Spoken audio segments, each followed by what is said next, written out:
ദിവസം ശബരിമലയിലെ ദ്വാരപാലക ശില്പങ്ങളിലെ സ്വർണ്ണപ്പാളികൾ ഉടൻ തിരികെ എത്തിക്കാൻ കഴിയില്ല. സ്വർണ്ണപ്പാളികൾ ഉരുക്കിയ നിലയിലായതിനാൽ അറ്റകുറ്റപ്പണി പൂർത്തിയാക്കിയ ശേഷമേ തിരികെ കൊണ്ടുവരാൻ കഴിയൂ. ഈ വിഷയങ്ങൾ ചൂണ്ടിക്കാട്ടി തിരുവിതാംകൂർ ദേവസ്വം ബോർഡ് ഇന്ന് ഹൈക്കോടതിയിൽ പുനഃപരിശോധനാ ഹർജി നൽകും.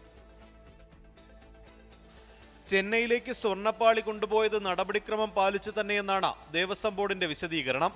ആചാരങ്ങൾ പാലിക്കാനാണ് ബോർഡ് ശ്രമിച്ചത്. സാങ്കേതിക പ്രശ്നത്തിന്റെ പേരിൽ പഴി കേൾക്കുന്നുവെന്നും PS പ്രശാന്ത്.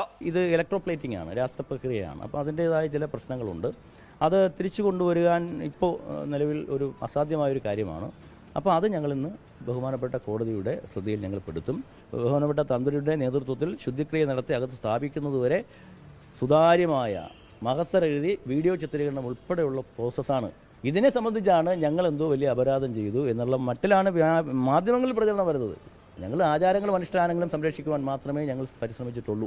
ഇളക്കിക്കൊണ്ടുപോയ സ്വർണ്ണപ്പാളി ഉടൻ തിരികെ കൊണ്ടുവരാനാകില്ലെന്നും അക്കാര്യം ഹൈക്കോടതി അറിയിക്കുമെന്നും PS പ്രശാന്ത് പറഞ്ഞു.